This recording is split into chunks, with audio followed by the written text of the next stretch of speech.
Hello, everybody, and welcome to Atheist Sunday School, your one-stop shop for everything Atheist Sunday and school. And boy, do we have a show for you today. Today we are covering Isaiah chapters 1 through 3 with Landon Noll.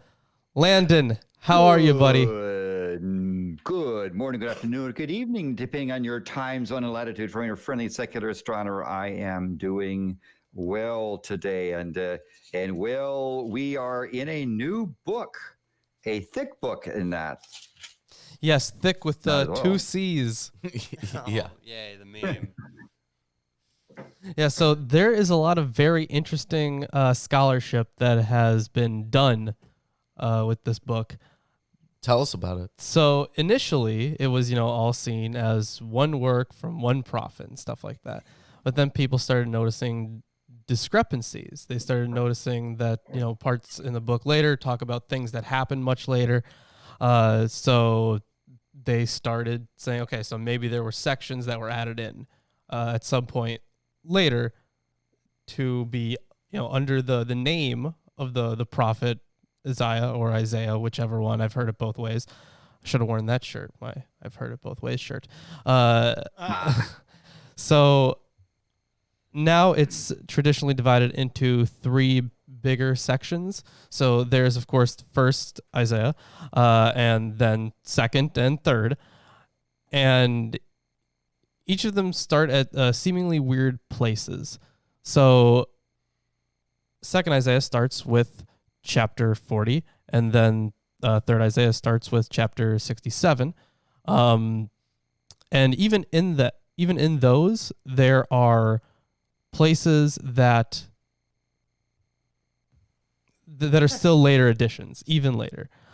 So even in those, they're not complete works. So this is a mishmash of different dates for stuff. Yeah. And we should expect that if during the stream somebody asks, when is this from, we might have an answer, or if we do, it's going to be convoluted. What's up? Yeah. Sometimes it's really hard to tell.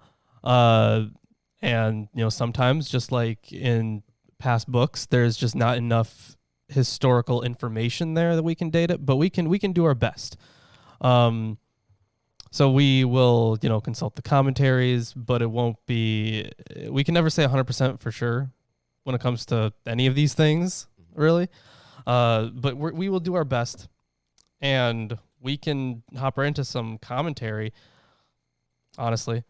So how about... Well, I have the King James Version of the Bible. I have the English Standard Version of the Bible. We also have the Hebrew Bible, a translation with commentary by Robert Alter. Yeah, we also have the Holy Scriptures according to some Jews and the New King James Version. We also have Erdman's commentary on the Bible, which we won't be using too much of because so the author of the section on Isaiah here is Margaret Barker, and she was always to religious studies for me, very much concentrated on the comparison of these things when they're not necessarily related. There is some good information we will get, but I didn't delve too deep into her writings because I've read some of her books before and they were kind of lackluster. So we'll still consult it if we need to. But either way. All right. And what you're reading out of right now is the NIV Old Testament Survey. Yes, I am. And yeah, Jonah is right. Yeah, I did say 67. that was my bad. Anyways, but yeah, that's there's a whole lot of scholarship between then and the divisions. Initially started with, first there was Isaiah, and then there was this Deuter-Isaiah, and then they split Deuter-Isaiah into two. And yeah, it got very convoluted very quick. It's about as convoluted as any of the creation myths and how all the deities came to be. It's, from a textual perspective, it is more convoluted than that. Oh, wow. Yeah. And you have a bunch of stuff on Deuter-Isaiah. Yeah, a whole bunch of stuff. So once we get to Deuter-Isaiah, we have a commentary from Westerman, and we have the commentary from the Hermenia series. Here, this one right here. Yeah. So we'll get to that. I was going to get the commentary on First Isaiah, but it was A, very expensive, and B, not on Amazon. And I checked some other sites that I usually go to, and it wasn't available there either. Weird. Yeah. So they were out of them. So I will be reading from the New American Standard Bible, a reference edition of A.J. Holman Company, but presumably copyright God, and expect God to DCMA this. Yeah, I mean, what else is new, right? God's gonna take it down. I mean, if it's 75 years after the life of the author and God is not dead, then God still owns the copyright. Yep. Even God can't get away from copyright law. That's gonna cut you down. Yeah, no one's above the law. So let's hop into some commentary here from the New Interpreter's Bible Old Testament survey. So let's talk about it being a book within another book. Until quite recently, no critical interpreter would have found it necessary to justify or even explain addressing Isaiah 1 through 39 apart from Isaiah 40 through 66. Biblical scholarship since the 19th century had demonstrated persuasively that the book was to be attributed to not one, but at least three Isaiahs, responsible in turn for chapters 1 through 39, 40 through 55, and 56 through 66. Thus, concern with the book as a whole in its canonical form had been overshadowed by the evidence for diverse authorship and date. In the last 2 decades of the 20th century, however, the attention of scholarship has turned to the interpretation of the book as a whole and from a variety of perspectives. Virtually all such approaches continue to acknowledge the validity of the evidence for different dates and circumstances, but question the relative significance of the history of the development of the book. And I think both are important questions. Why these things were added to this prophet and why... And yeah, then we can do the divisions historically. Yeah, so I think both are definitely important. One commentator has focused on the entire 66 chapters as the work of an editor or author active around 435 BCE, although most interpreters recognize that this date is too early for the latest material in the book. Concern with the final editor's work is acknowledged as important. The superscription, Isaiah 1:1, appears to identify all that follows in the book with a particular prophet in a particular time, Isaiah the son of Amoz, from what we know to be the second half of the 8th century BCE. That verse has been the main basis from the 1st century CE to the modern age for attributing all 66 chapters to a single prophet, but closer scrutiny reveals problems and even contradictions within the literature. First, this is not the only superscription in the book, so we cannot take for granted that it was meant to cover the whole. One appears at Isaiah 2:1 and another at 14:1, the latter followed by a text concerning a much later period. So even in this first division, we have something that is included later. So inner chapter stuff as per before, where we said chapters were added later potentially, and so there might be dating between it. Yeah. Okay. Yeah.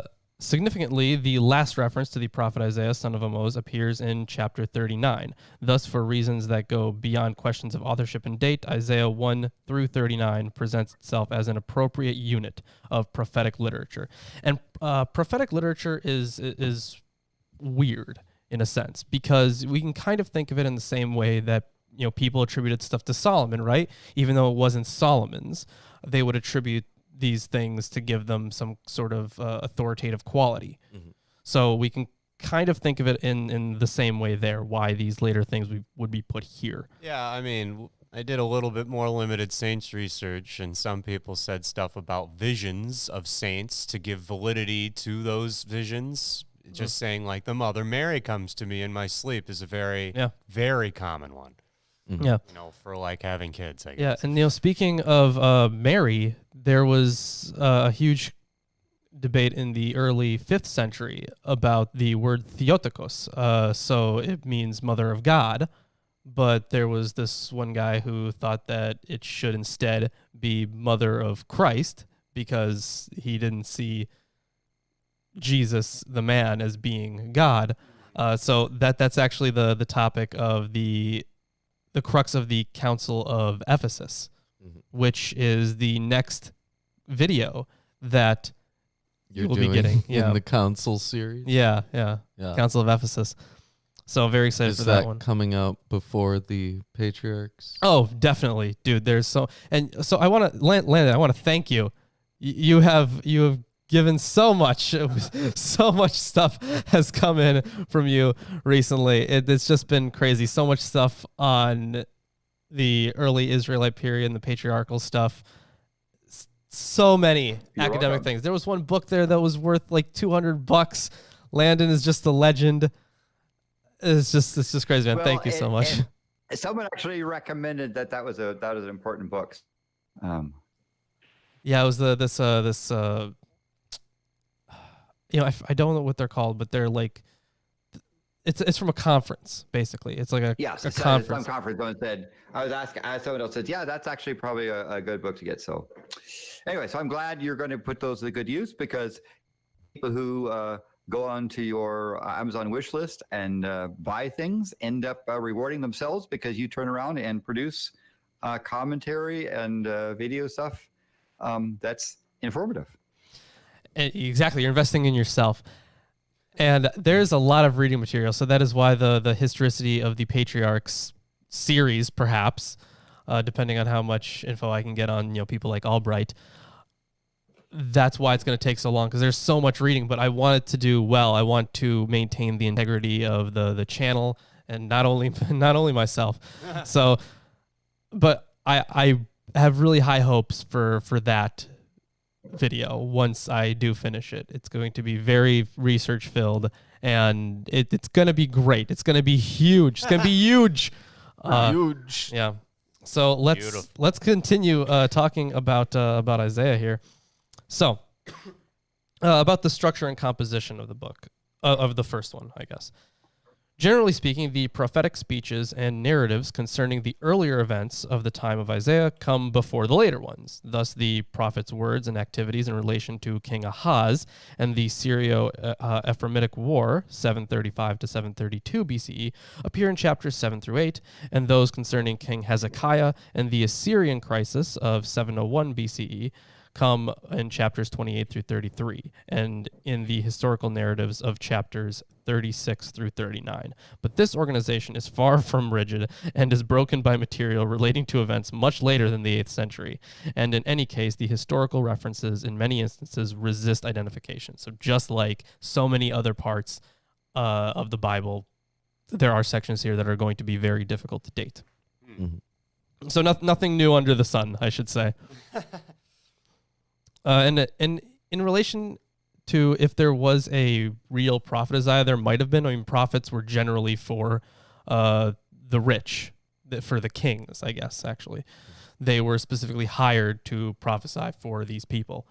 Or they were funded back before that. I mean, there was sort of an era shift between it being a culturally public thing and it being a in-temple only thing, Greek culture versus... the you get what I'm saying. Yeah. So when it came to whether or not this was a real person, maybe there was this guy who was a prophet. Well, there was an author who originally wrote the earliest parts of the book. There is that, but even then, it could have not been Isaiah himself. It would have been somebody recording the words of Isaiah, and right. Yeah, and just like we talked about with other books, it's really hard to tell when the text itself dates, and to try to separate that from the prophet or whoever you are attributing the words to is also very difficult. Well, another thing is, like, what do you do with pseudonyms? Like, what if Marilyn Manson wrote a book in the Bible? The Book of Manson. God is dead and no one cares. One of his famous lyrics. Right, but that's not Marilyn Manson's real name. Yeah. No, of course not. So, like, do we say there is a historical Marilyn Manson? Or, it's hard to say. Yeah. Yeah. But either way, there could have very easily been this guy prophesying to kings. So, for the most part, the reader is faced with major blocks of material, such as 6:1 through 9, 6:1 through 9:7, 13 through 23, 24 through 27, 28 through 33, and it goes on, that in turn consist of individual units of varying length. Since both the major building blocks and their individual components exhibit evidence of different historical horizons, it is more accurate to think of collections of traditions, subsequently more or less organized by scribes and editors over the years. Consequently, one must account for the shape of the book and its organization in terms of the history of its composition, rather than, for instance, as the product of a self-conscious author or even a single editor. So there is quite a lot that that could happen. We really need to keep these kinds of things in mind about why a certain section was placed there. Yeah. So they were trying to group things together, like in most parts that we know had separate datings, right? I mean, yeah. There was plenty of later editions, and some of them might be small things like end notes, stuff like that. Yeah. And do we have different translations of this as well? Like there might be a Greek kind of Septuagint. Yeah, I mean we have version. plenty of versions. All right. So Yeah. there's a lot of uncertainty that lies that okay, so how much can one know about the process of composition, or why an editor placed material where it is rather than somewhere else is uncertain, and in that uncertainty lies the basis for disagreement about the meaning of the book's shape. So this is kind of going back to the shape of the book itself and why it's in this order. But the evidence, including the complexity of the book, reveals this much. Isaiah 1 through 39 developed over at least 4 centuries, and the actual process would have been more, not less complicated than any theoretical model yet produced. And that's by no means, saying get more complicated models, but any final model would be fairly complex, but it should explain everything without assuming, Occam's razor. The apportionment of Isaiah 1 through 66 among 3 distinct periods of activity remains fundamentally unshaken, but discernment of the relationship among those parts and the understanding of how Isaiah 1 through 39 itself developed have taken a turn. Until relatively recently, historians of the literature intended to view the major blocks of literature, such as chapters 24 through 27 or 40 through 55, as arising independently before finally being incorporated into the book. These days, the tendency is to attribute more thoughtfulness and craft to the traditions than did earlier generations of scholars. More and more scholars think of a process by which subsequent generations supplemented the tradition they had received. So even if it is acknowledged that Isaiah 24 through 27 had been composed independently of the present book, one asks why it was incorporated into the Isaiah tradition and why it's in its particular location. It has to be significant and not arbitrary that these eschatological prophecies concerning the whole world follow the proclamations against individual nations. Moreover, Isaiah 1 through 39 could not have reached its final form before the addition of Isaiah 40 through 55, for some of its parts, including chapters 24 through 27, originated later than Deutero-Isaiah. So if you didn't know that, reading these things, the narrative would sound coherent still, probably, right? Probably. Yeah. I mean, Yeah, when you so- make later editions, usually you do it in a way that makes sense. Sure, I'm sure it was also clarified in certain ways, but the reason I guess I'm asking that is because then when somebody's reading through this without some knowledge of that, they would probably just assume it's one narrative. Yeah, and even then it may not have been, initially like some kind of narrative form. Oh, sure, or at least one intent in these sections. Yeah. Yes, okay. It probably would be easier to tell in the original language. I mean, probably, but you know what? We have Alter's book right there, and he's very good at this this kind of stuff, Yeah. I think. Yes, so hopefully the commentaries will clear those things up for Yeah. us. Yeah. Nowhere, and so yeah, the whole point is that it's very complex. Nowhere is that complexity more obvious than with regard to the question of the end of the first book of Isaiah. So long as the source critical divisions prevailed into 3 sections according to authorship and date, the answer was clear. Chapters 1 through 39 were to be associated with Isaiah of Jerusalem. Now, however, and for various reasons, many commentators take the end of that book to be chapter 33. This development means that chapters 34 through 35 and chapters 36 through 39 have become the keys to the organization of the book of Isaiah as a whole. So once we get to those chapters, we should be keeping an eye out for it. We should be reading between the lines more there. So, of course, this is the basis for, or it has come from redaction criticism. So the effort to write and understand these stages in the book's editorial development. And that was really, really popular and still kind of is among Old Testament scholars. Redaction criticism is very important, although sometimes it's very easy to go down a slippery slope, basically. Mm-hmm. It can very easily get into something completely ridiculous where it's hard to make sense of the model that is sometimes being applied. Clearly, both chapters 34 through 35 and chapters 36 through 39 are among the latest materials and now widely regarded as transitional in some way between the first and second Isaiahs. Isaiah 35 in particular is very similar to chapters 40 through 55, but is sufficiently different to suggest that it was composed on the basis of those chapters. Moreover, there is persuasive evidence that an edition of the book in the 7th century, in the time of Josiah, closed the book with chapters 32 or 33. So there was probably some form of this book in the time of Josiah. Mm-hmm. So let's continue here about the prophet himself, basically. Yeah, what's he like? What is he like? What does he do? What a great dude. He prophesies. Surprise. So it is not some modern historical curiosity that provokes exploration of such matters, but the information in the texts themselves. What are we to believe? Isaiah 1:1, which attributes what follows to Isaiah in the 8th century BCE, or the allusions and explicit references to later events in the body of the material. For example, the superscription in Isaiah 13:1 claims directly that Isaiah, son of Amoz, was the author of what follows in chapters 13 through 14.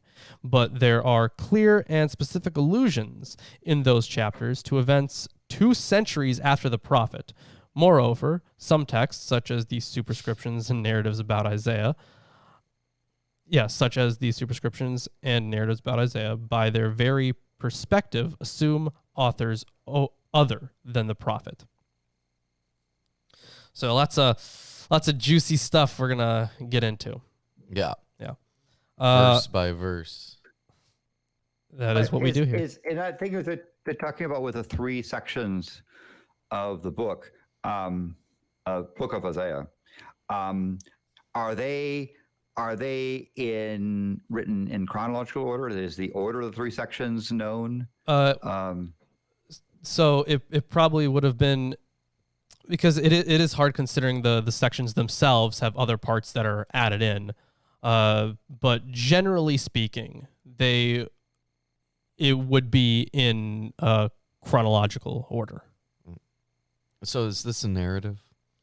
It's narrative and it's prophecy. Is it? It has lamentations. I mean, is it more narrative than the narrative in Song of Solomon?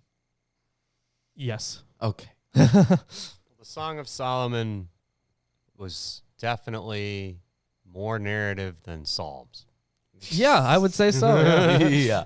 So we have a lot to look forward to because it's not Psalms. Yeah, and it's actually kind of amusing to me because usually at this point, at least since we started Psalms, we've had less people in the chat.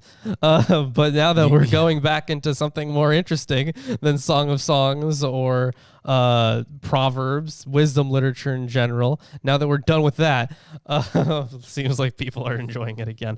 So let's keep that up. Yep. We'll blame the Bible.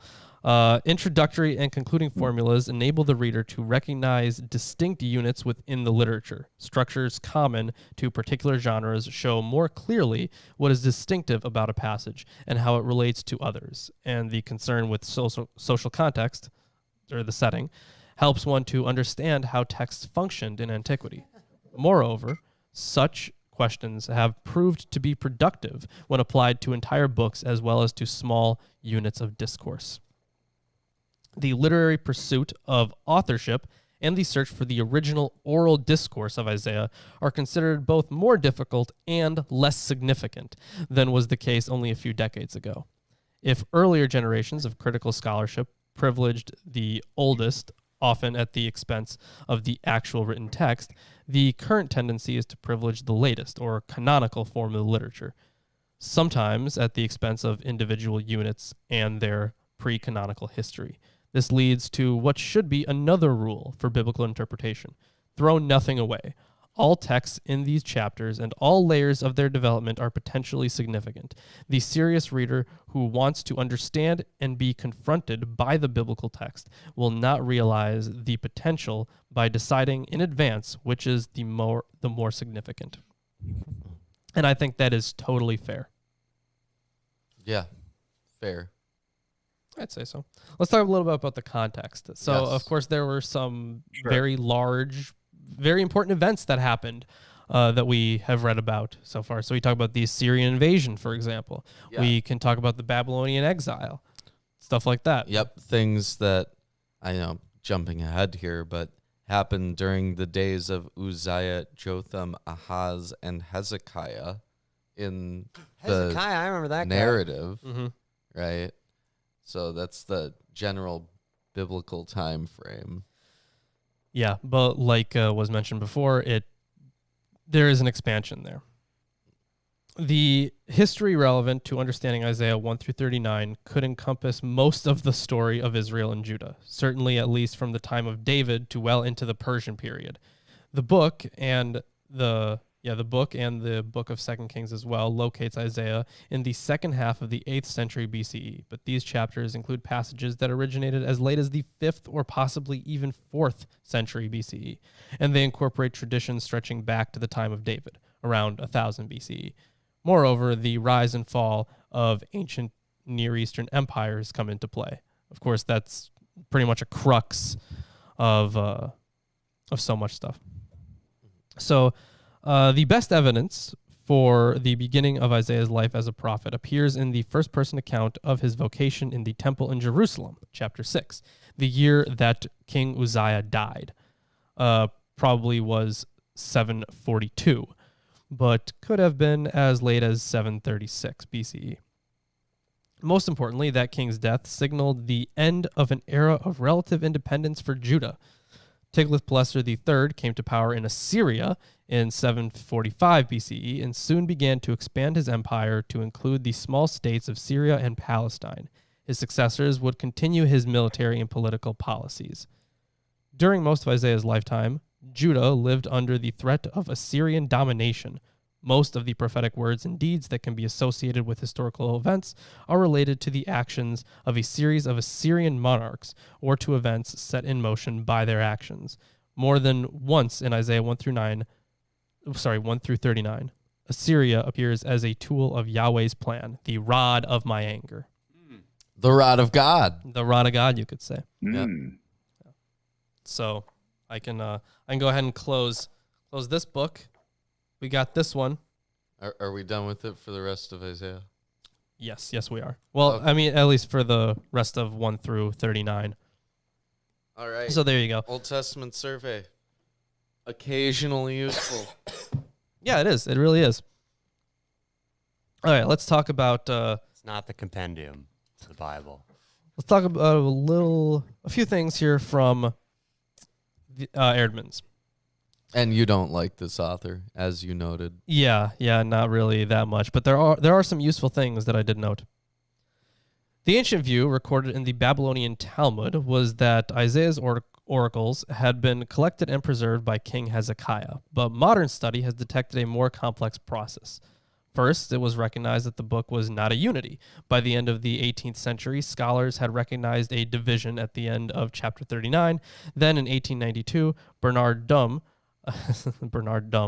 horrible name, suggested that the two sections had originally been separate works, joined together after the time of the chronicler. He also suggested a further division at the end of chapter 55. Chapters 40 through 55, he said, were the work of a prophet who lived and wrote in Phoenicia during the exile. Many, but not all scholars adopted this view of the new prophet, Deutero-Isaiah, but most located him in Babylon as the prophet of the exile. So, yeah, what I was kind of mentioning before, the history of scholarship, it went from, this one book to it was divided, and then it was divided again because they started reading these things way more critically. I mean, it makes sense, in the time of people like Wellhausen, when redaction criticism, textual criticism became very real things that scholars were now paying attention to because they didn't care that much before. Mm-hmm. So these later readers did not simply collect the readers of Isaiah in the ancient world. These later readers did not simply collect and read the text. They added their own interpretations, set the older prophecies within new frameworks to show their relevance to a new situation, and so on. So they took the prophecies that may or may not have been originally from Isaiah, and they reinterpreted them into new works, basically, Mm-hmm. and additions. So they're like, okay, this is how we are taking these works, and we think it is completely fine to put this in the work itself, because that's how he meant it. He was the prophet. Yeah. So stuff like that. Chris, you were asking about different textual traditions. Yeah, sorry, the comments are hilarious as well. Yeah, I mean, I'll read them all after the show. Yeah. One complete scroll of Isaiah and part of another were found among the Dead Sea Scrolls. So it is reasonably certain what was in an Isaiah scroll in the 1st century AD, with some significant exceptions, which will be noted when the passages are discussed in detail. The Hebrew text is the one generally used today, but having the words is not the same as knowing how these words were understood. And for this, we are dependent on the Targum, a translation of Isaiah into Aramaic. When Hebrew was no longer the everyday language of Palestine, readings in the synagogue were translated, not as literal word-for-word translations, but rather as a free translation incorporating a variety of other materials, showing how Isaiah was understood at that time. The Targum of Isaiah is particularly significant for understanding some of the messianic prophecies used by the 1st century Christians, and these too will be noted later. Yeah. Yeah. Great. Incredible. And we can talk about the different kinds of prophetic speech. There's oracles of judgment, oracles of salvation. It's all in here. Yeah, we've heard a couple of them. Yeah. So far. Yeah, and there's really not much more to cover from the commentary here, honestly. Oof, that's a good intro to the book, though. Yeah, there's some parallels with First Enoch, but we read First Enoch. I think we'll be able to tell on that. Yeah. And eventually we'll read Second Enoch. It's really quite stylistic, and we will be able to interpret if it's an homage, definitely. Well, no, we'd be able to interpret if something in Enoch was referencing Isaiah. That's what I mean. Yeah. And parts of it may have even been written around the same time period. Oh. Yeah? Yeah, because if you consider how late something in Isaiah could have been, that could be about, around the time as the earliest sections of First Enoch. Probably not, but it's very close. Well, it could. I mean, it's a long range of years that we're talking about. Yeah. Pretty wide. But you do have a legitimate introduction. I do, yeah. Since this is a new book, there is a legitimate introduction in the ESV. So let's see what this version has to say about Isaiah, shall we? Mm-hmm. Isaiah lived during the decline of Israel in the shadow of Assyria. He spoke the word of God to a people who were deaf and blind, who refused to listen to his warnings of looming disaster. He warned that the sin of the people of Judah would bring God's judgment. Yet he also declared that God is sovereign and would use Cyrus the Persian to return them from exile. No, he didn't. The book speaks of a servant, a man of sorrows, who would be pierced for our transgressions. We're going to get to that one. Accomplishing God's purposes of salvation. The final chapters give a beautiful description of a new creation in which God will rule as king, judging the wicked and establishing eternal peace. Isaiah prophesied about 740 to 700 BCE, possibly till the 680s. So yeah, lots of... Once we get to the servant songs, and I think they start in Isaiah 49, Isaiah 50, somewhere around there. But we will definitely get to those servant songs. And oh boy, is there going to be a lot of interpretation. I feel like I might have to... I still want to do that video about the suffering servant in Isaiah 53. Because, a lot of people think that's meant to be Jesus. Yeah. Pierced for our transgressions. Oh, would you look at that? So there's going to be a lot of stuff to talk about in relation to that one. But that's later on. Yeah. Much later. Yeah. But, I was looking over the rest of the Old Testament, and we're getting pretty close. Yeah, we are. We are getting there. There's really not too much more. And all the stuff that we have now is honestly coming up is more interesting, definitely, because we're going to get to Jeremiah and Ezekiel, the other prophets. It's going to be great. So for those... we're certainly farther along, we're much closer to the end than the beginning. We're maybe, about 3/4 of the way through the Old Testament? We're in the King James, I'm on page 474 of 643. Yeah, I would say it's about 3/4, almost 3/4 of the way. Yeah. So you can see on the stream, this is what we've read so far, and this is all that's left in the Old Testament. Yeah, so we're getting there. When's John? Oh, it's near the end. Yeah. But you should just John go to dies John. at Just the skip end. to John. Okay, so should I hop into it? Yeah, we should definitely hop into it. Yeah, let's hop into it. Okay. Chapter 1. The vision of Isaiah, the son of Amoz, which he saw concerning Judah and Jerusalem in the days of Uzziah, Jotham, Ahaz, and Hezekiah, kings of Judah. The true beginning of Isaiah's prophecies is chapter 6, the visionary scene in the temple where he is first No commissioned. true Isaiah. Yeah, no true Isaiah. The visionary scenes in the temple where he is first commissioned as a prophet. The prophecy that immediately follows here may have been set at the beginning of the book by its editors because of the invocation of heaven and earth as the formal beginning of a long poem. Compare Deuteronomy 32, the Song of Moses, which begins with similar language. All right. Hear, O heavens, and give ear, O earth. For the Lord hath spoken. I have nourished and brought up children, and they have rebelled against me. The ox knoweth his owner. Kids. Yeah, damn kids. Kids these days. Kids at any days, apparently. No. The ox knoweth his owner, and the ass his master's crib. But Israel doth not know, my people doth not consider. Ah, sinful nation, a people laden with iniquity, a seed of evildoers, children that are corrupters. I don't think Jacob would really like that. Yeah, no, I don't think so. Yeah. I don't think I mean- that several organizations would like that. Yeah, if but- some rando said it. Yeah.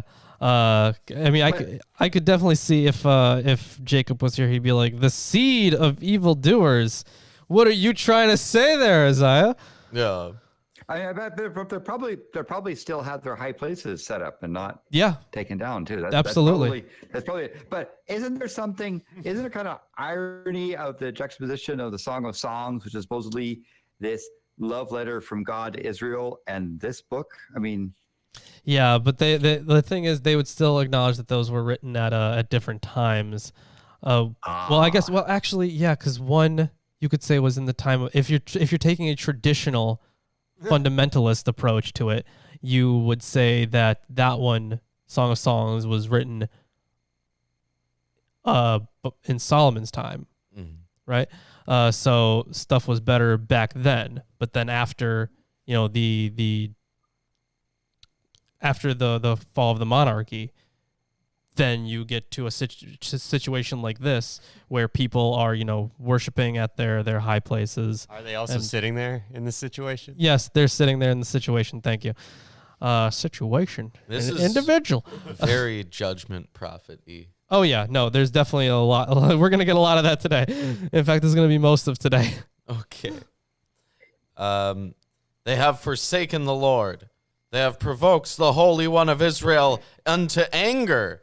They are gone away backward. Why should ye be stricken any more? Ye will revolt more and more. The whole head is sick, and the whole heart faint. From the sole of the foot even unto the head, there is no soundness in it, but wounds and bruises and putrefying sores.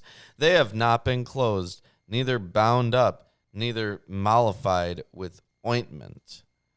So we're getting this image of Israel as, well, Judah, really, as this stricken body. Festering. Yeah, festering, open. Yeah, pretty much. Disgusting. And it's just destroyed in every conceivable way. Yeah, gangrenous. Hasn't even been treated with ointment. Oh, no. Yep. Your country is desolate. Your cities are burned with fire. Your land, strangers devour it in your presence, and it is desolate, as overthrown by strangers. That sounds kind of post-exilic. Well, no, this could easily reference, well, because if it's Judah specifically, then yes, it would be a post-exilic thing. But you could easily take the same kind of application to Israel, also, because that was, they were the first ones to go when the Assyrians came in. All right.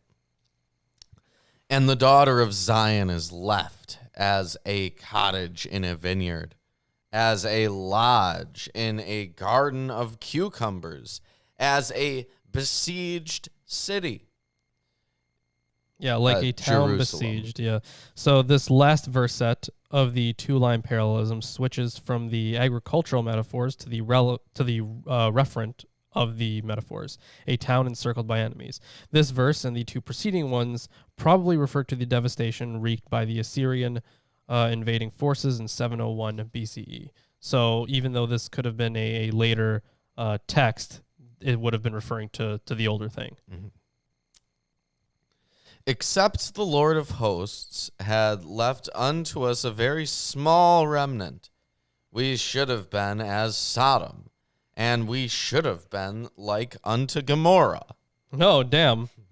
Yeah. But see, yours says should, but the translation from Alter is had not the Lord of armies left us a scant remnant, we would be like Sodom. We would resemble Gomorrah. Mine says we would be like Sodom. We really wouldn't be like Gomorrah. Hear the word of the Lord, ye rulers of Sodom.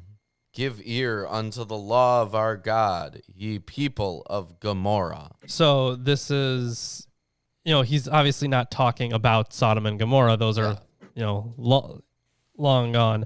It's a parallel. He's like making the statement that the people of this land have fallen to the point of being like Sodom and Gomorrah, and so he's now referring to them as Sodom and Gomorrah. Right. Yes. Like if I say, "Oh, Lawrence, you're such a Nazi. I'm Wow. gonna call you Goebbels from now on." Thanks. Demonetized. Yeah, Thanks, Ruben. you're welcome. Although the old leaders of Sodom thing. So this appears to be the beginning of a new prophecy, with the reference to Sodom at the end of the previous passage and the beginning of this one, providing an associative link between the two. So yes, like we were talking about in the introduction, we should read this as a whole if we're talking about why things were placed the way they were, but we can still recognize the actual textual divisions here.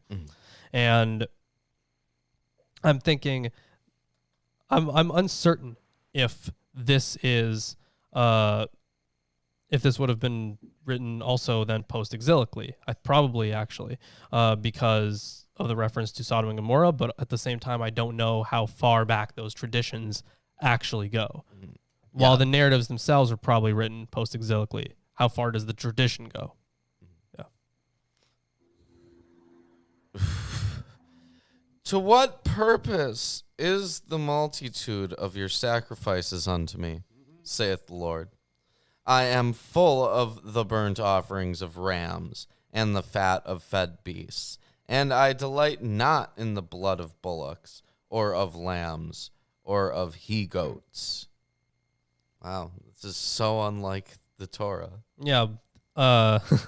Then the blood of bulls and sheep and he-goats.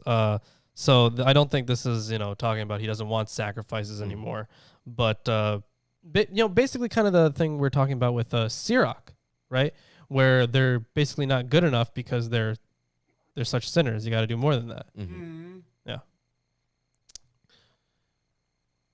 When ye come to appear before me, who hath required this at your hand? Here's something to tread very my interesting. courts. Okay, yeah, to tread my courts. So when you come to see my face, who asked this of you to trample my courts? As throughout the Masoretic text, the verb for seeing the face of God, the original conception of the pilgrimage to the Jerusalem temple, has been piously revocalized as a passive form, to be seen. So I've talked about the face of God before. And how does your translation put it? To appear before me? Yeah, when ye come to appear yeah. before me. Yeah, so that's kind of, I think, where, that's... Go ahead, Landon. Mine says, when you come to appear before me. Yeah. So one of the things about that is, I've talked about this before on the show, I think that the Ark of the Covenant was a statue of Yahweh. So it makes sense here that you could have both of these translations. I don't know what the actual text was, but if Alter is translating it as "when you come to see my face," it's probably closer to that. You don't I'm think guessing. that the Ark of the Covenant was a clearly described throne to seat a statue of Yahweh? I think that the Ark of the Covenant was the statue of Yahweh, and the descriptions we have are reminiscent of it. Oof. Warp. Anyway. Statue of Yahweh is really like, rectangular. So it is. I wouldn't say so. No, we read the book. We did, but I It was think a box. that was probably like a footstool, right? Because that's where he's standing There was space inside with like a for lid. the law. Yeah. I don't know. I don't know if there was. And then they had a thing with cherubim holding it above that, dude. Yeah. No, I remember the cherubim, yeah, but I think the cherubim should be interpreted as like in a different way. Like if I was a good artist, I would draw it, but Man, I'm you not. better be a good artist. Go to art school while Just you're for in that. college. Yeah, just hurry up. Yeah. yeah, totally. Take a Totally class worth it. on sketching. Yeah, it would be worth it. I You don't would think get so. a life skill. Read all the books my mom left. No, Yeah. Well, they're art books. They'll teach you what you need to do. Anyways, Please continue. bring no more vain oblations. Incense is an abomination unto me. The new moons and Sabbaths, the calling of assemblies, I cannot away with it.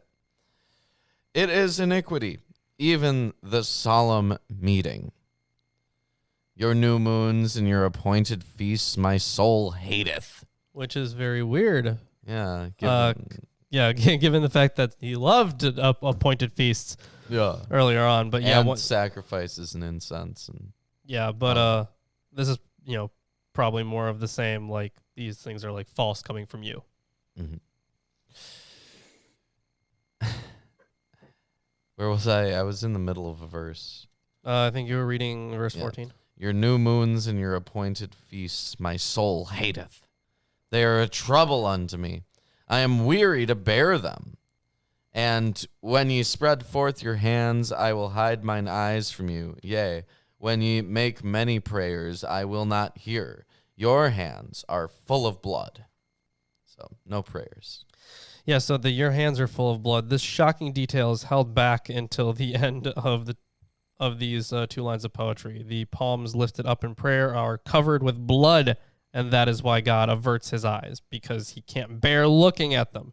It should be noted that Isaiah's outrage, as it is spelled out in verse 17, which we will get to, is not chiefly with cultic disloyalty, as it would be for the writers in the School of Deuteronomy, but with social injustice, indifference to the plight of the poor and the helpless, exploitation of the vulnerable, acts represented here as the moral equivalent of murder, which is pretty much what we talked about 2 days ago on Friday.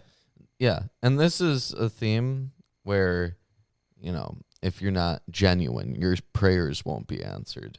That's popped up a few times. Yeah. God has hemophobia. That's what I've concluded. I would say that these people would be described as fools, even. Fools, yes.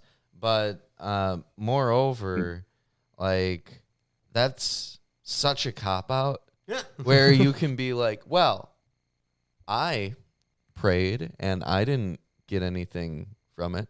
Well, obviously, you weren't being genuine. Your belief isn't coming from a strong enough place, right? So that gives them an out that they can use. Yeah. But also, like,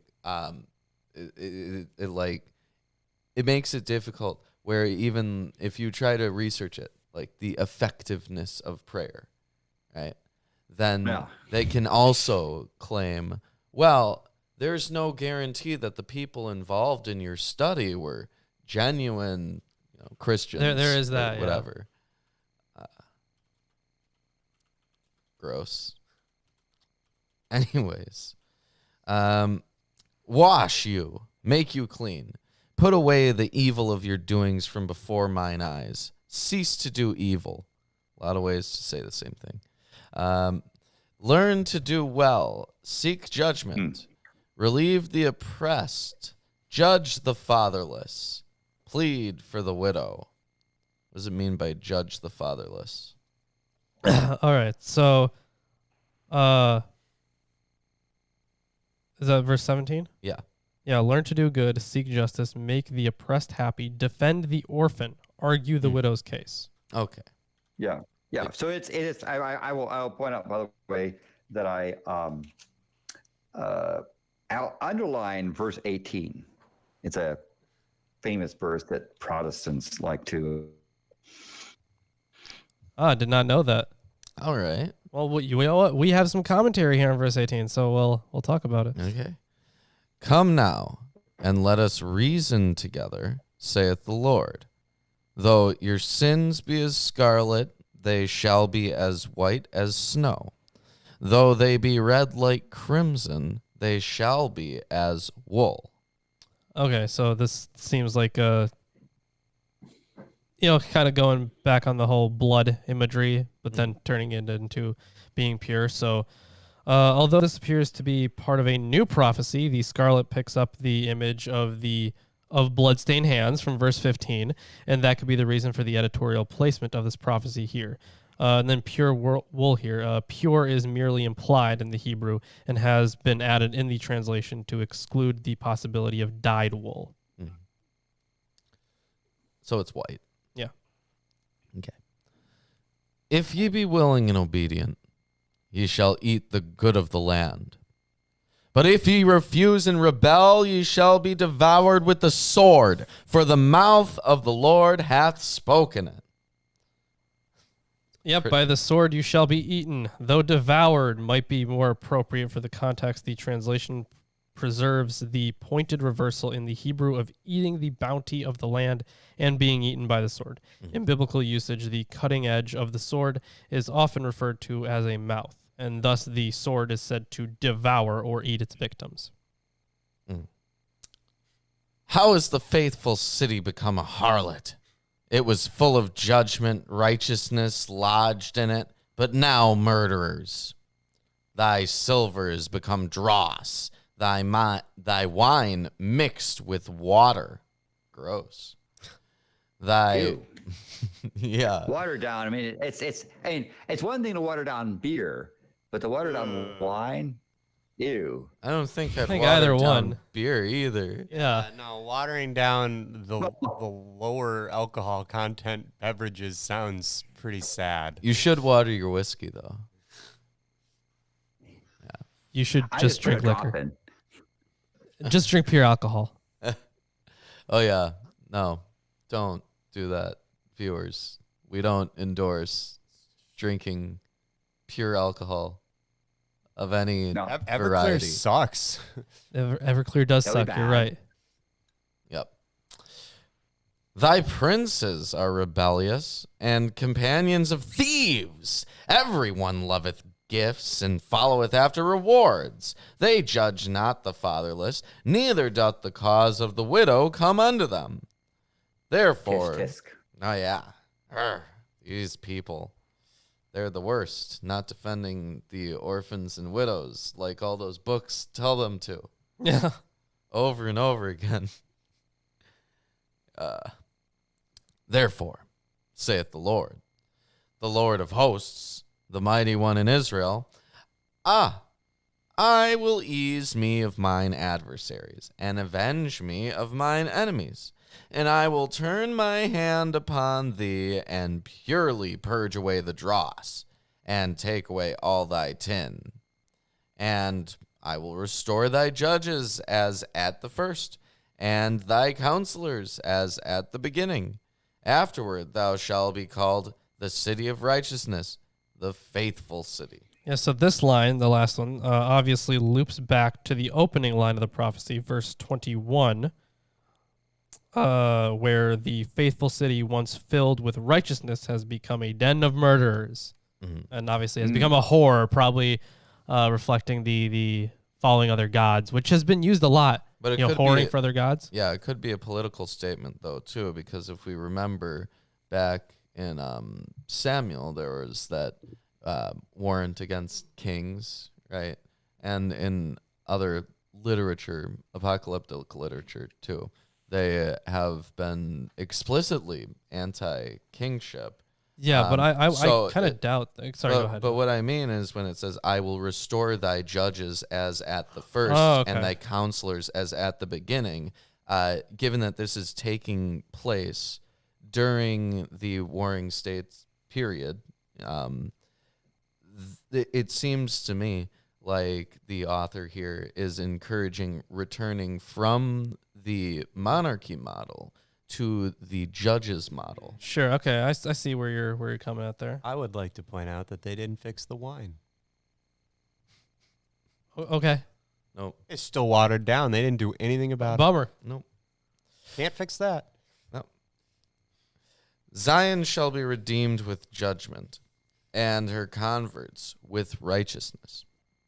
And the destruction of the transgressors and of the sinners shall be together, and they that forsake the Lord shall be consumed, for they shall be ashamed of the oaks which ye have desired, and ye shall be confounded for the gardens that you have chosen. So oaks, translated here as cult trees. The botanical genus stipulated by the Hebrew term is terebinths. Okay, yeah, we've seen terebinths before in divination, right? Yeah. Yeah, I think so. Pagan nature worship centering around sacred trees was widespread in Canaan. This is the first time that Isaiah inveighs against cultic rather than moral trespasses. For ye shall be as an oak whose leaf fadeth, and as a garden that hath no water. And the strong shall be as tow, and the maker of it as a spark, and they shall both burn together, and none shall quench them. Bummer. Yep. But that's the end of chapter 1. And do you hear something? Not yet, I don't. Yeah, well, I mean, I guess, not? actually, yeah, I do. Are we having audio? Is Yeah, there some we are. audio We are thing? having Or maybe it's the network interference. I sure hope it's not too bad. Behold, I am your Lord and Savior, Jesus Christ, and I want to let all you heathens and sinners know that I support this wonderful episode of Atheist Sunday School. Lawrence and Reuben try their very best to bring you the true glory of the Bible, and they need your help. They have provided links to their Patreon page and other social media just for you. Once again, my name is Jesus Christ, and this is Milwaukee Atheists. The Lord is with them. God bless. whoa. It's Wow. like Lawrence was raptured. To get brisk. Ah, I think so. thank you, Lawrence. You've brought water from the firmament. He's maybe I did, I guess I did, it's actually. the firmament And that here's water that the hadn't, thing about water from the firmament. It's really pure. What? You interrupted Landon. Oh. No, I said no. So go ahead. I was just saying it probably came from the leftover from the flood, right? Not all of the water drained. It's still kind of damp up there. Yeah, there's still some water left. If you guys want your firmament water, go ahead and get some. Just be raptured by Jesus for a second. For a and second. he'll get you some water, some firmament water. You just dear have dear to- firmament water, sponsor us. Yep, you just have to hit a rock with a stick really hard. It'll happen. But only do it when God says so, because Yep. otherwise it's a problem. If God says not to hit the rock, then you won't be allowed into Israel. Your Israeli passport will be Wow. revoked. Yeah. Okay.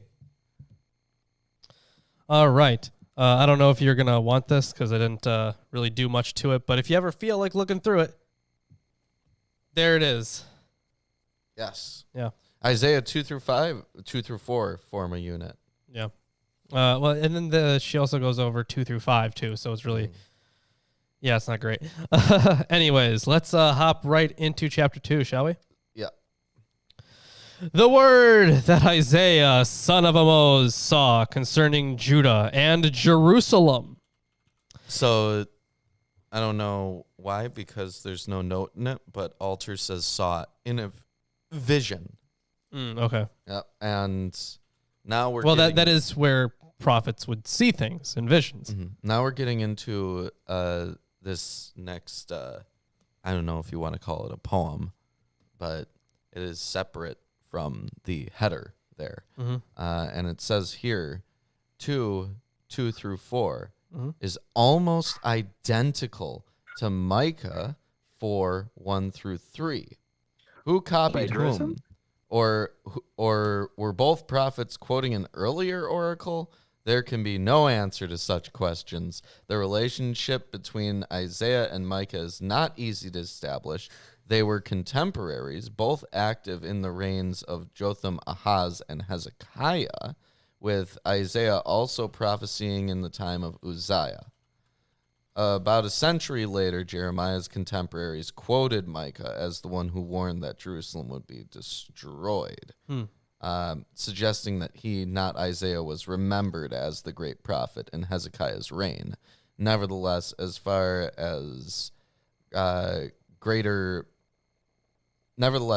greater mass of prophetic material came to be associated with Isaiah than with Micah. Yeah. This we cannot explain. You know, I am currently reading some books on prophets and prophecy in Israel. So maybe after that, I'll have some more to say on why Isaiah was the guy that was attributed all this stuff. Because, yeah, there are plenty of prophets in here. Either way, it shall come to pass in the latter days that the mountain of the house of the Lord shall be established as the highest of the mountains. So Hold on, I'm going to finish the verse. Okay. And shall be lifted up above the hills, and all the nations shall flow into it. So it says in future days, but older translations represent the Hebrew with in the end of days. Ooh, end of days. Okay. And mine says will be established as the chief amongst mountains, not the highest. So You know, I guess they that actually does make sense. In the second line, right after it says in future days or whatever it says in yours, it says in altars, the mount of the Lord's house shall be firm founded.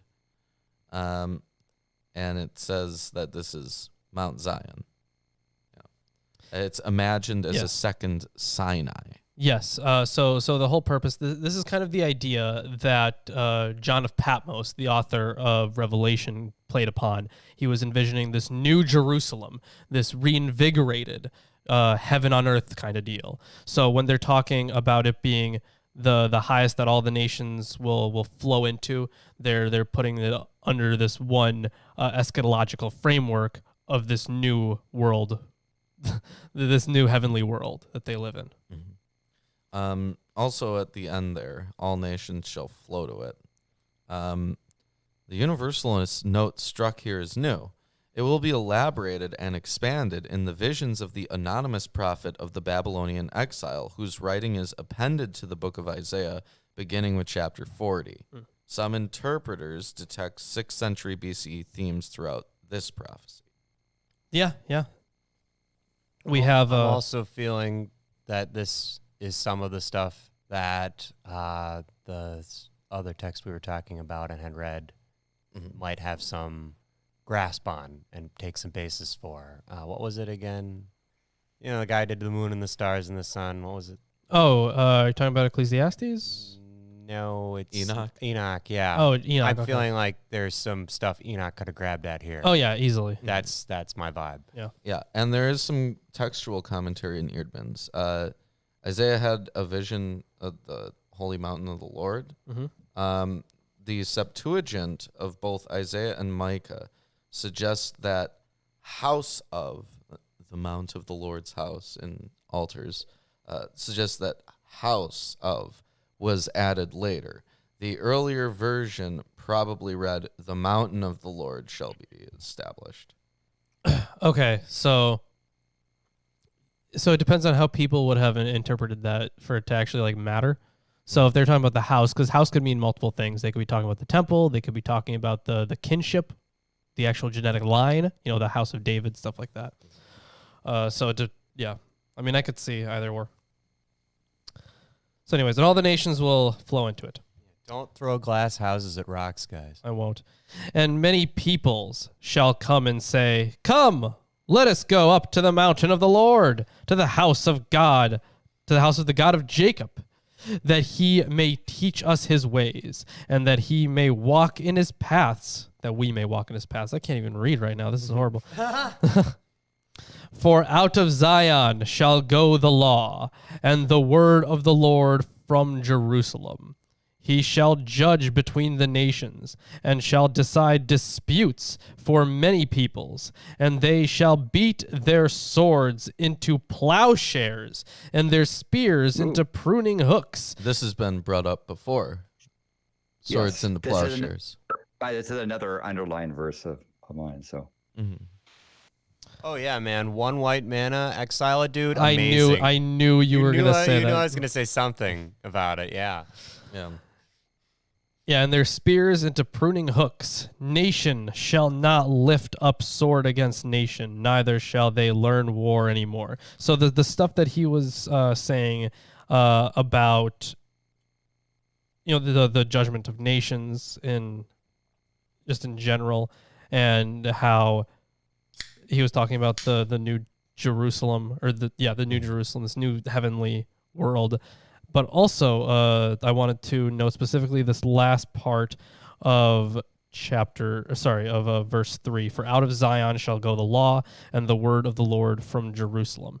To me, that's very reminiscent of wisdom, right? Because wisdom was residing in Jerusalem, and then she had to find a new place, right? She was with God, and then she had to find a new place, which was Jerusalem. Yeah. Yeah. Well, they say, nor shall they learn war anymore. Apparently, fighting was required training in education. I'm sure it was, yeah. So that might be a statement about that. Also, the note in Altars says, God's teaching from Zion is to have the effect of inaugurating a reign of universal peace. There is an imaginative boldness, or perhaps rather the courage of desperation, in this vision, because Isaiah articulated it at a historical moment of continual warfare among imperial powers, when the land of Israel itself, as 1:7-9 shows, was threatened with destruction by invading armies. How's this tradition? Oh, house of Jacob, come, let us walk in the light of the Lord. So the light of the Lord was believed to shine out from the Holy of Holies in the temple. The Psalms describe the shining face of the one enthroned over the cherubim, Psalm 80, the one who shines forth from Zion, Psalm 50. Ezekiel describes the glory of the Lord returning to the temple from the east and making the earth shine in Ezekiel 43, 1-5. And if you remember, when Moses looked upon this light of the Lord, I guess the text wasn't really too clear depending on the translation, but he had some sort of radial burns on his face, right? So he had to wear a veil. And in some other translations, says he grew horns. Yeah. Yeah, but this bit is interesting here. The imagery is clearly that of the sunrise, and it may be that the sun shining directly through the east door of the temple did illuminate the Holy of Holies at the equinoxes. Ezekiel saw the glory returning at the new year, the autumn equinox, in Ezekiel 41. Another indication that Isaiah's vision may have been based on an autumn festival in the temple. The coming of the Lord is often compared to that of the dawn. See, and this is where I guess I kind of diverge with Barker. It's I can see how these two could be related, but not in such a direct way as she seems to suggest. I think it's an interesting bit to note that on the equinox, the rising sun would shine directly onto the Holy of Holies, right? Because that is a useful touch. I guess Landon would know more about this, and considering how much time it would take for it to not be in the Holy of Holies anymore, considering But it depends upon again what you mean by what's the imagery stuff, because this may be more sort of the astrological type stuff that they're doing. Yeah, so if I don't know how long it would have done that, how many years it would have reliably. Let's talk about like parallax and stuff, right? Well, no, I mean I'm talking more about precession. Precession, not parallax. My bad. Yeah, I mean because the Earth does have a 26,000 year precession cycle where the apparent pole, a special pole, wanders over a 46-degree circle. So it's been moving all along. I guess it just depends upon. I guess apologists would say either it's poetic or it was written at the time. It was correct at the time it was written. Sure. Right. Yeah.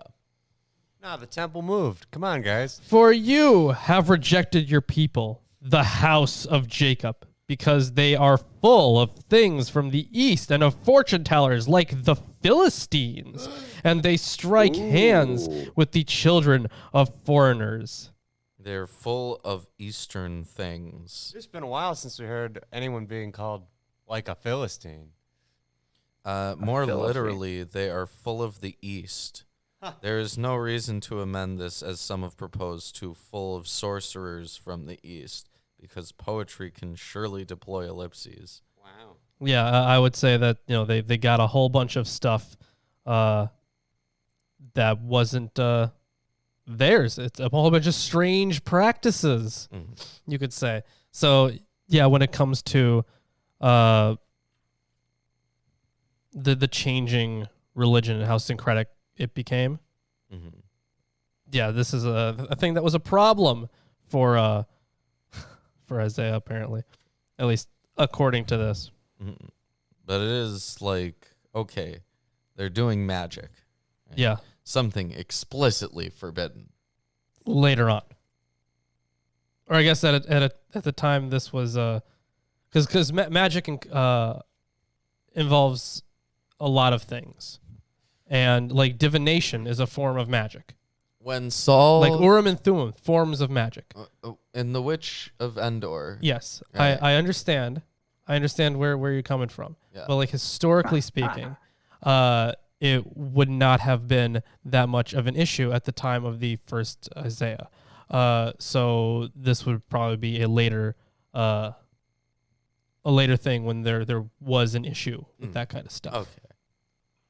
Those Eastern Or- diviners are taking her gerbs. Or he was from a sect that did have an issue with it, but it doesn't really seem like it was an issue at the time that much.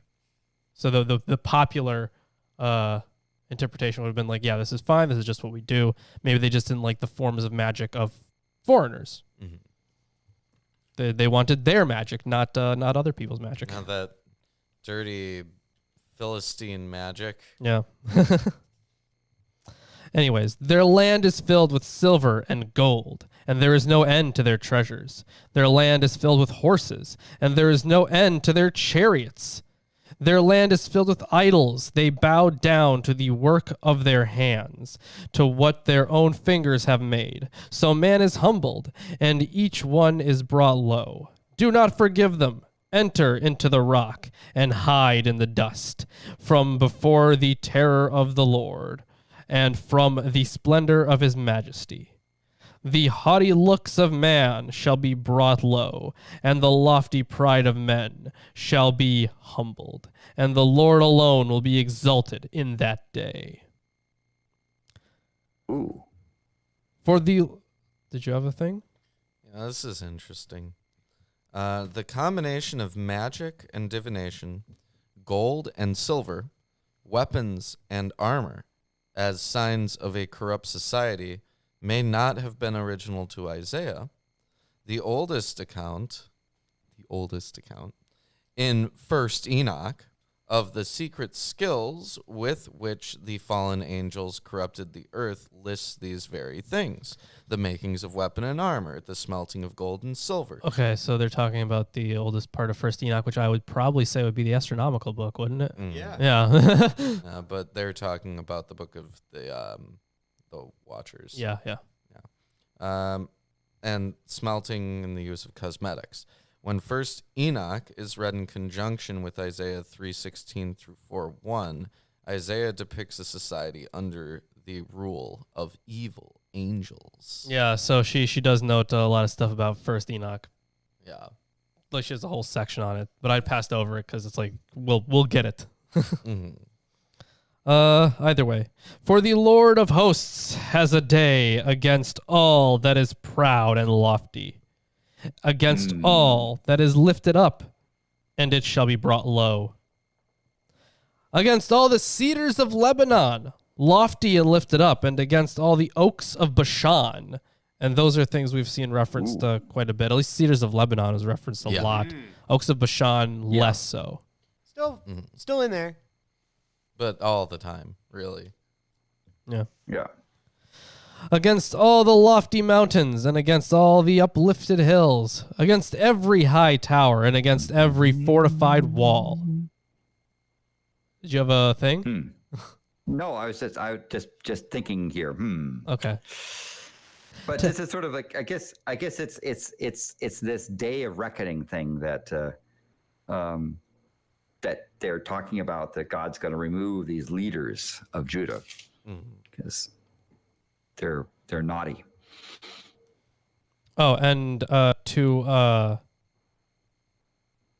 to Jonah in the chat about. Jonah says, if you're listening to the show, I just realized the verse mentions the east, but the Philistines are to the west of Judah. So I guess it's meant to be more of a surrounded on all sides sort of image. I would, because at least the translation I'm getting, not a Hebrew expert here, but back in verse 6, because they are full of things from the east and of fortune tellers like the Philistines.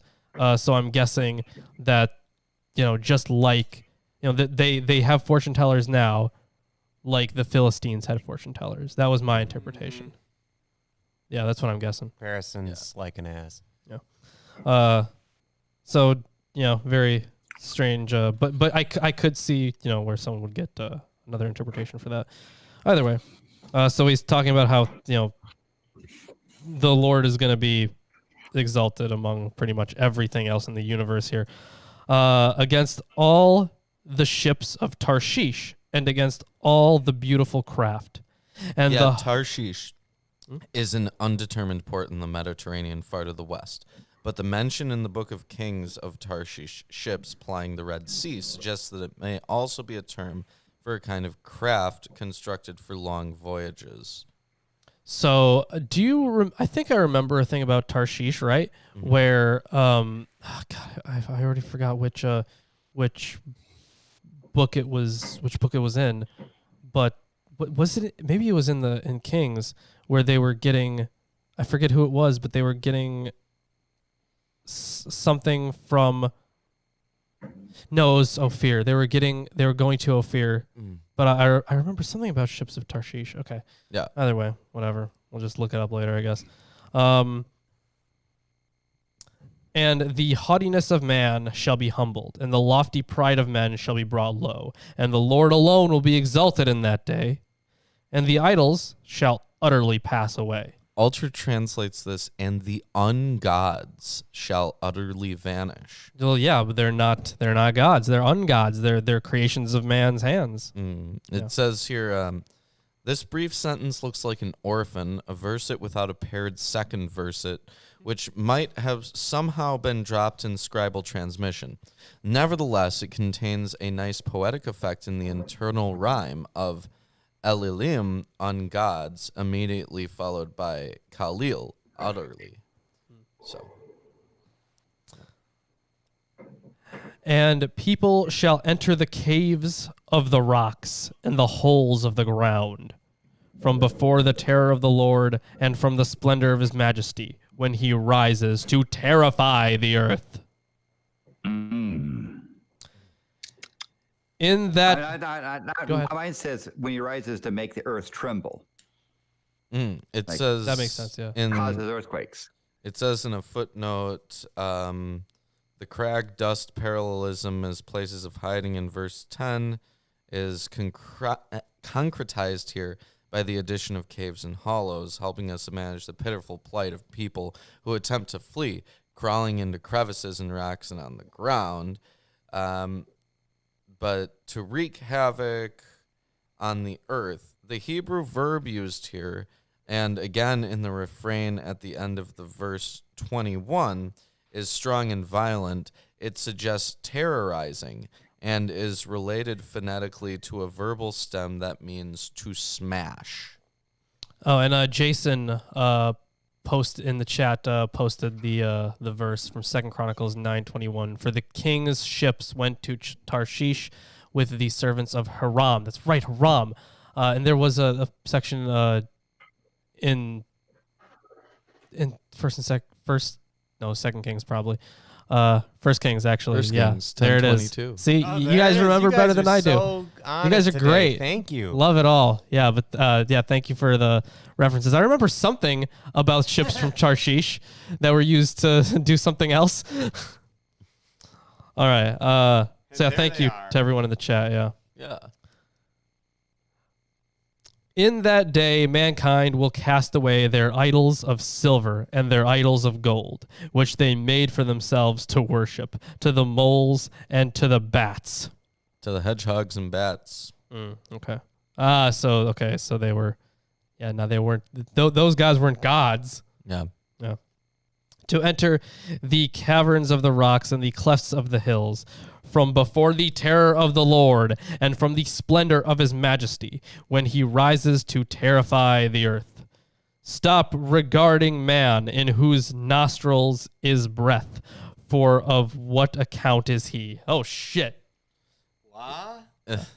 One might have expected, given the previous emphasis of this prophecy, something like, leave off your idols, for they are insensate things. The point, however, is that idolatry, worshipping what man makes with his own hands, is itself an expression of human arrogance. Man's assuming he can lift himself high like his towers and battlements through his own acts and artifacts. One wonders whether the Tower of Babel may stand in the background of this poem. The mention of the breath in the nostrils invokes the intrinsic fragility of human life. Man is a vulnerable, ephemeral creature.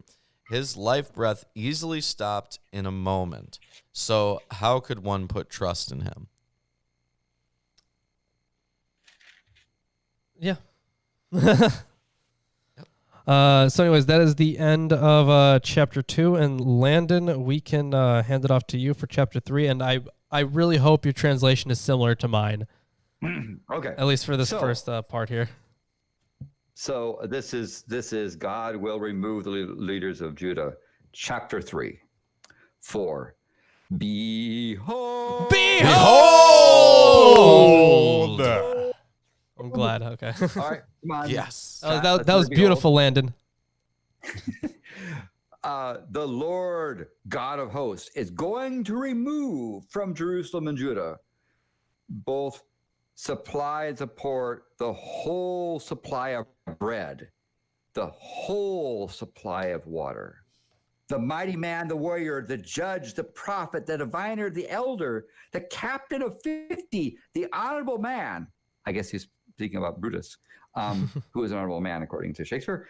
The counselor, the expert artisan, the skillful enchanter. Ooh. And I will make mere lads of their princes, and capricious children will rule over them. Wow, Yeah, that sounds prophetic. So I shall. I'm not making any political comment here. I'm just pointing out something. You know, cyclical history. It's in there. Yeah, I shall make lads their commanders. Yeah, in the political chaos that God will trigger with all the leaders taken away, verses 1 through 3, mere lads and babes will be left to lead the people. So they're going to be stuck with the children. Yeah, so this chapter is divided into 3 sections. This first section ends at verse 12 and is about the rulers of Jerusalem. 13 through 15 are about the Lord's indictment of those rulers. And 14 through chapter 4, verse 1 condemn the vanity of woman in Jerusalem. More of that. Classic. We will be getting into Damn women more folk. of it. Yeah. All right. All right. So, verse 5, and the people will be oppressed by one another, and each one by his neighbor. The youth will storm against the elder, the inferior against the honorable. Oh, And so when a man, okay, so they're just gonna everything's gonna be messed up then. The entire social order is gonna be messed up. yeah, see, it's prophetic. When a man lays hold of his brother in his father's house, saying, "You have a cloak, you shall be our ruler, and the ruins will be under your charge." On that day will he protest, saying, "I will not be your elder, I will not be your healer." Sorry.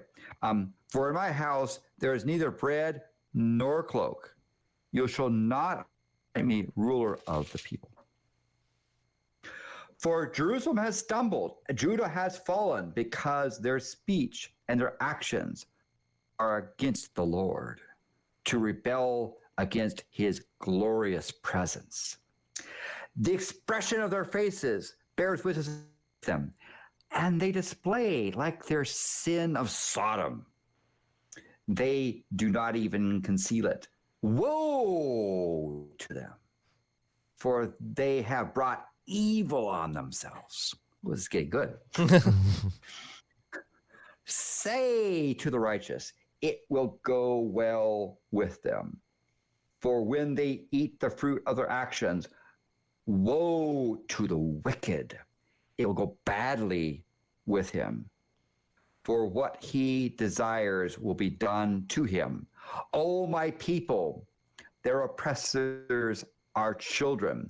The women, get this, the women rule over them.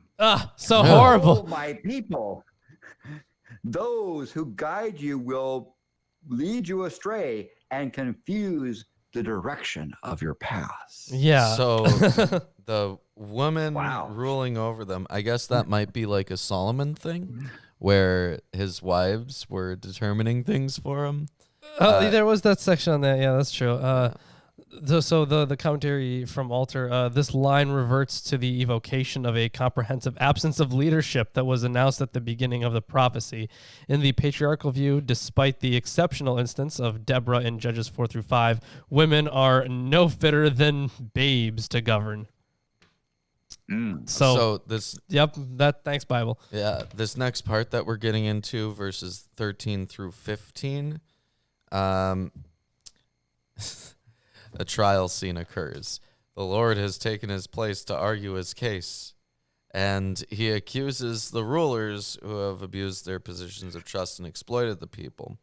There are similar scenes in Psalm 82 and in 1st Enoch. Yeah, Psalm 82 is the one where God is judge over all the other ones. Mm-hmm. It's the polytheistic He one. stands Henotheistic, in the divine council and delivers judgment on all of the other gods. Yeah.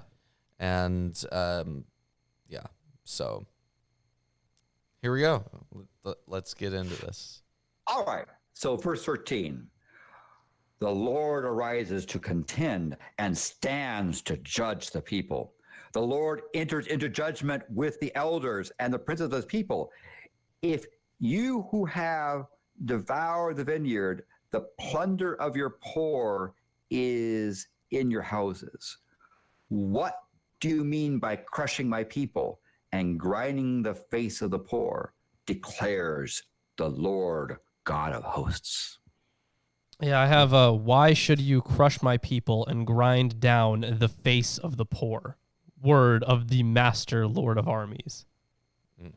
Master Lord of Armies. The Master Lord of Armies. How many medals does he have? All of them.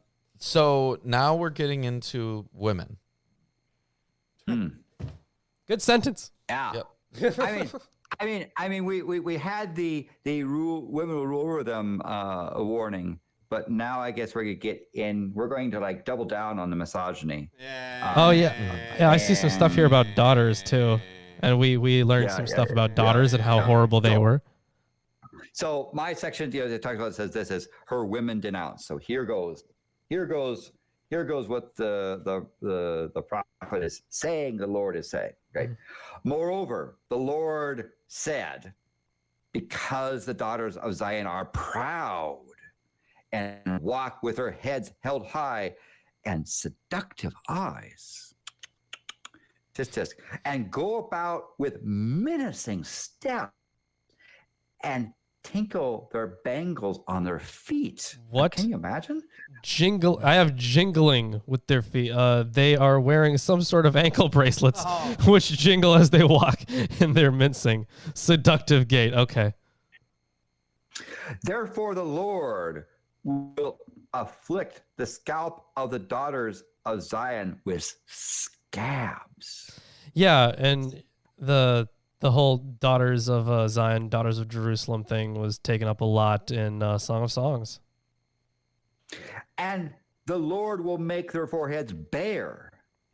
In that day, the Lord will take away the beauty of their anklets, their headbands, their crescent ornaments. Them Dangling hippies. earrings, The hippies. bracelets, veils, headdresses, ankle charms, sashes, perfume boxes, amulets, finger rings, nose rings, festival robes, outer tunics, cloaks, money purses, hand mirrors, undergarments. Can you meet it? Wow. Turbans, veils. Wow, what a list. Yeah, they're gonna No hippies. They're Take really away against hippies for some taking away reason. everything. Yeah. This reminds me of another, Middle Eastern, Near Eastern tradition, with the descent of Ishtar into the underworld. Sure. Yeah. Where she's stripped of her clothing progressively as she makes her way deeper into the underworld. So what verse did you end on there, Landon? 23. 23. Okay, get through. Okay, no, I got some stuff. I got some stuff So here. I got 4 verses. You want me to stop at the next verse Or or go through all 3? Oh no, I mean, since you already did 23, I can note this. This long catalog of items of apparel and jewelry includes quite a few terms occurring nowhere else that are of uncertain meaning, as well as some others that occur elsewhere, which can be confidently identified. For example, armlets, veils, shawls. To understand the prophet's rage at these aristocratic women flirtatiously parading about in their expensive finery, one might imagine a contemporary social critic, dismayed and indignant over the plight of the homeless of New York, who sees the rich matrons of Manhattan walking along Madison Avenue in their designer dresses and coats, with shopping bags filled with more of the same. And that would make sense, except the whole stuff about women being rulers, it kind of makes it not so much. It kind of makes it not so convincing. It's less coherent. The Not message cool, is not muttered. Cool, not cool. Yeah. I to almost give one the vapors these verses. Now, it will come about that instead of perfume, there will be putrefaction. Damn. Instead of a belt, a rope. Instead of a wet, well-set hair, a plucked out scalp. Instead of fine clothes, donning of sackcloth. The branding instead of beauty. Your men will fall to the ground, your mighty ones in battle. Her gates will lament and mourn, and deserted she will sit on the ground. And there endeth the lesson. Yeah, that's the end of chapter 3. Yeah, it is. Wow. Although what's really interesting is that 4:1 is actually part of this here. Mm-hmm. Yeah. It's part of the same narrative. It's included in this section in Eerdmans. Yeah. I didn't read this section because it's just the author arguing for why the kingdom is ruled by fallen angels from First Enoch. Yeah. Exactly. So Yeah. there you go. You see what I was talking about now? Yeah. Yeah. Yeah, I see. So, yeah, this part he's basically saying that you will be turned like the poor, pretty much, or like the destitute, like the oppressed. Yeah.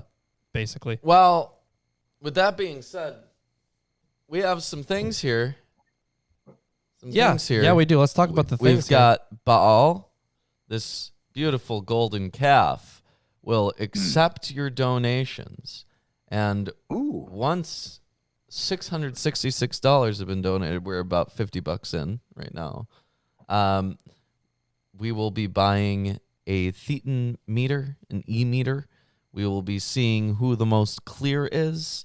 We will take it apart and we'll take on Scientology. Yeah, we're gonna tell you how the thing works. We're at, man, I forget where we're at, like $40 around. Yeah, we're around $40-$50. So that's where we're at right now. But yeah, once we're at 666, we're gonna do some Scientology stuff. Let's see what else we got going on. We got a Patreon. If you like what we do, consider supporting us there. Yeah, for $1 a month, you can get access to all of our scripts. Yeah, and that's tomes of information for $1 a month. I mean, how good is that? Yep. That is less. That is, $1 a month. That is what? Way Just a cheaper few than pennies a your- day, less than 5 cents a day. Yeah, and like $12 a year, guys. Yeah, how Let's good think is about that? About 3. How about 3 cents a day? Yeah. How great is that? Let's see what else we got. We also have $5 a month where you can get Lawrence's book, $10 a month where you can get entered into our monthly Monthly We Shirt giveaways. yeah, We Shirt Yeah, giveaways. as you can see, You can win T-shirts like this, right? This Yes. is a T-shirt you can win. That's one of them, and any of the other options from our Whack and Fun t-shirts on Teespring if you don't want to do it through Patreon. But for $20 a month, we're not holding live events anytime soon, but you would get a ticket to one of those. yeah, and you get to join us for our, after the show, we have a patron hangout. Yeah. If you right now go on to Patreon and you become a $20 patron, you can get in when we finish this stream today.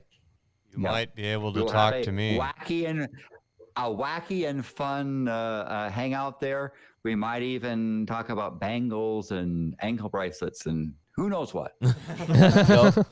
And for $50 a month, You could be on the show. like Landon. Yeah, like Landon, or you could, be on our Friday show. Really, either way.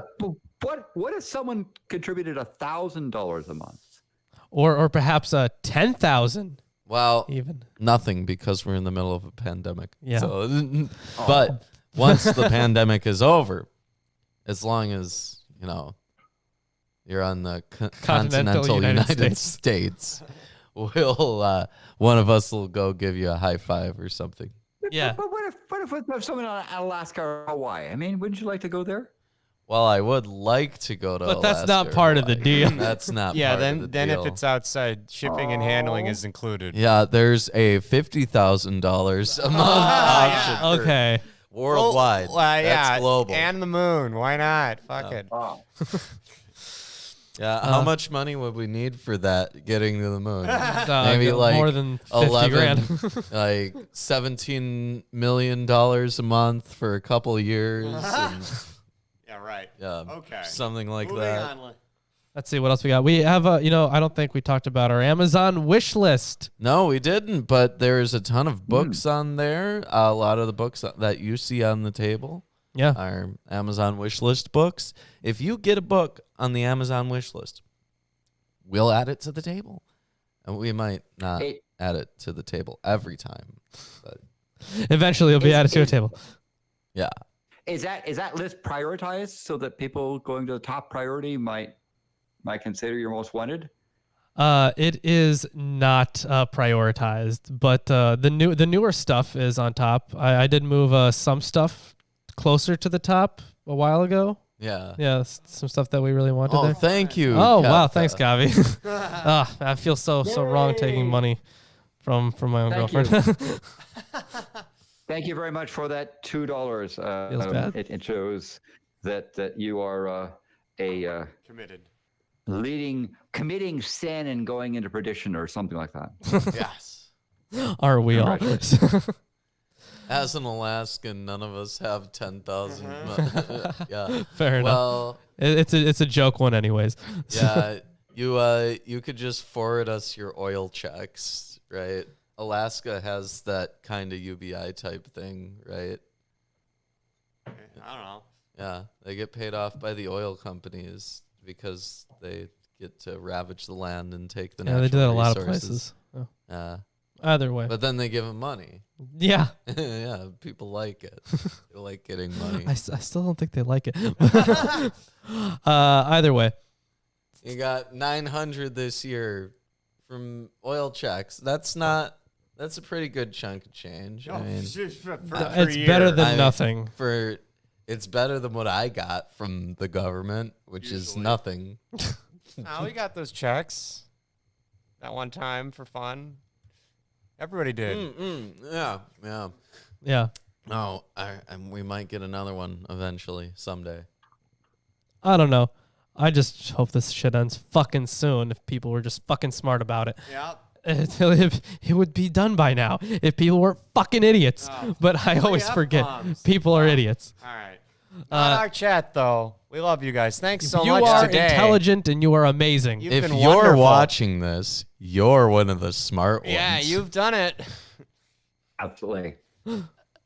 Either way, thank you everyone for watching. We had a good chat today. Very happy about that. Isaiah's kind of I think it's gonna get better. We're gonna talk about a lot of cool stuff that's coming up, and especially the sign of Emmanuel. I think it's gonna be next week. Yeah, I'd call it medium like narrative, because it's not all narrative, but at least it's got a flow. Yeah. And it doesn't just It certainly has featured a lot in music as well. And a lot of Handel's Messiah has quotations from Isaiah in there as well. So it's used and quoted a lot, maybe out of context, but I don't see people quoting about all the ankle bracelets and stuff. That isn't quoted as much, but Yeah, I haven't seen that quoted ever, honestly. Yeah. I think, yeah. you'd think it would come up more. You would think. Oh yeah, and because Nightbot is being so fantastic today, and the only reason it's being fantastic is because people are commenting. So Nightbot has like Nightbot procs. lives when you talk. Yeah, exactly. Dies Yeah, when there's nothing. if you don't talk in our streams, you're murdering Nightbot. That's just rude. It's free to follow us on Facebook and Twitter. Links are to everything is in the description if you don't And see BitChute. Nightbot doing it. Yeah. BitChute. Yeah, BitChute. We too. got a BitChute Yeah. that needs to get stuff uploaded to it. I know. Upload stuff to the BitChute, I know. Lawrence. I will. Upload it. I will. You better. Yeah. But either way, please. yeah. And we will see you on Friday. Get a new Friday/Sunday thing, Chris. / This any day. sucks. Look at how